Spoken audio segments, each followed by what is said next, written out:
Good morning, word nerds. Thank you so much for joining me on a Friday morning. If you're here on the replay, thank you very much for doing so. My name is Christine. I am a member of the Perry Girls, and each and every weekday morning, I bring you a new and amazing word of the day for you to add to your vocabulary so that you can sound SMARTICLES. Good morning, Ginny Lee. Good morning, Smartbone. Happy Friday, my friends. We made it through another work week. Yay! Good morning, John. Thank you for being here. And Darcy and Julie, I saw you sneak in too.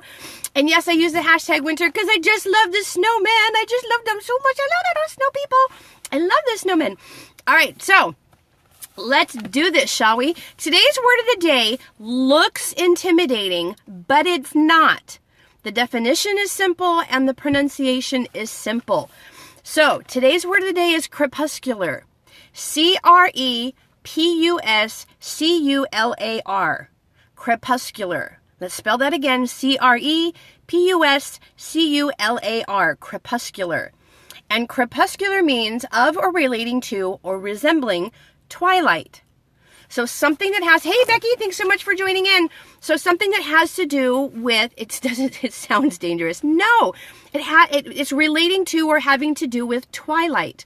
So my favorite time of the day is right before sunset. It's like in the middle of sunset, but it's not quite sunset, or it's like right after sunset, but the moon's not fully up yet. The whole world gets this really interesting glow to it.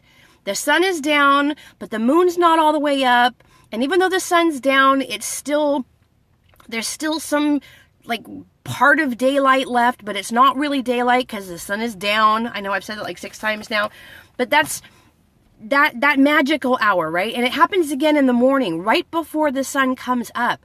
There's this like magic glow about the world. So there's the morning twilight, but my favorite time of the day is actually the evening twilight. So the sun is down, it's not quite night yet, and there's just this interesting glow where everything becomes even more in high def. Do you know what I'm talking about? That's twilight. So that lighting, that glowy type of play equals peace. Hello, thank you so much for being here. I love your handle. So anyway, that time of day where it's like that glow and everything's kind of in high def and the sun's down, but it's not quite night yet. That lighting is considered crepuscular lighting. That is the, I'm happy to have you. That's crepuscular lighting. That's the crepuscular time of the day.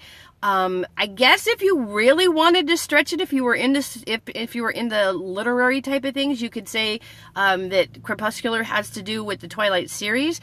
I haven't read any of the books. I haven't seen any of the movies. I'm not into vampires or werewolves, so I'm just going to put that out there. I'm not anti-Twilight. I'm just not pro-Twilight. So I don't care if you're on Team Edward or Team the other guy. I'm just not into it. Jacob. There, Team Jacob, Team Edward, I don't care. Metaphor for transitions. That's a really great way to think of twilight because we are transitioning from night to day or day to night. But again, it is my favorite time of the day in the evening portion of twilight. The morning portion of twilight, I'm usually working out, so I usually miss it. Or in the shower getting ready to go to work. Or sleeping because it's Saturday or Sunday and I don't wake up just for twilight. But in the evening time, I definitely love sitting in front of my big, hey Giant Tweeter, thanks so much for being here.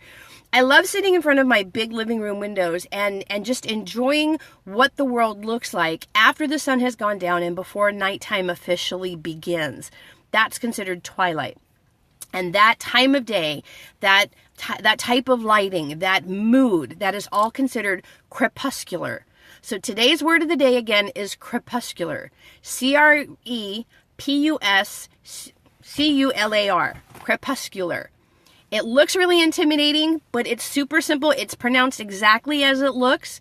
And the meaning just is that. It's of or relating to twilight. Whether it's morning twilight or evening twilight, it doesn't matter. Crepuscular means relating to twilight. So it's crepuscular lighting, the crepuscular time of day.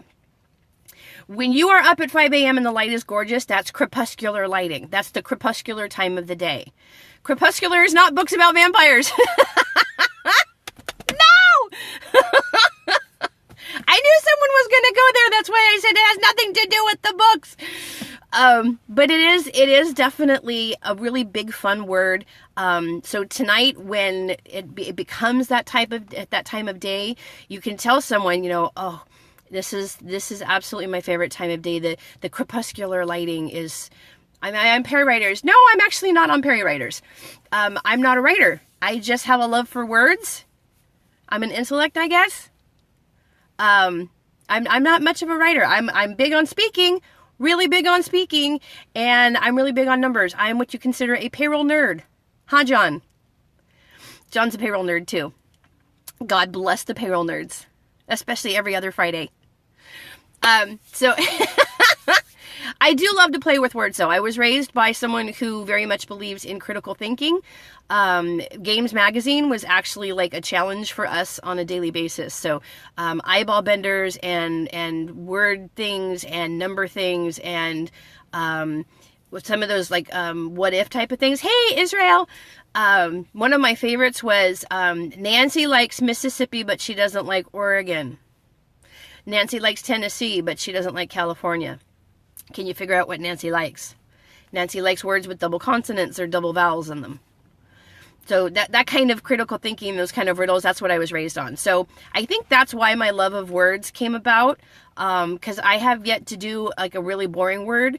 Usually I bring you words like crepuscular, because I want people to be able to have a regular conversation with somebody and use these words and still be able to use them in context. We're not learning words that you wouldn't be able to use. Like a really long time ago, we did the word onomatopoeia. And yesterday, Julie dropped the word onomatopoeic.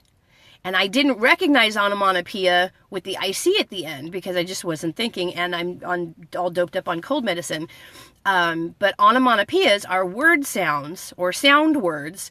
And Tuesday's word was plonk, which actually means an inferior or yucky wine. And that's the British definition of it. That's the noun. Or there's the verb where you plonk down on a chair, you sit heavily. You set something down heavily or you set yourself down heavily. So plonk is a sound word. It's also something that they used to use in the old Batman TV series. So onomatopoeia is one of those types of words that you can use in an everyday sentence, and crepuscular is right up there with it. So crepuscular is your word of the day for today, Friday, January 6th. Use it, don't abuse it, have fun with it, be good to yourselves, be good to one another. Thank you so much for following me if you are. If you're not, please make sure to click on the little bald guy over here so that you can follow me and get a new word of the day every Monday through Friday. The Perry Girls are also doing them over the weekend, so be sure to be watching the hashtag PGWOTD, and you'll be seeing a lot of other Perry Girls doing the word of the day scopes now. So if you like to follow scopes based on hashtags, you can go to Twitter and search PGWOTD and see all the other Perry Girls that are also doing the word of the day. This should be a good one because crepuscular, I think, is going to get some traction. So until tomorrow, I love you all. Bye now.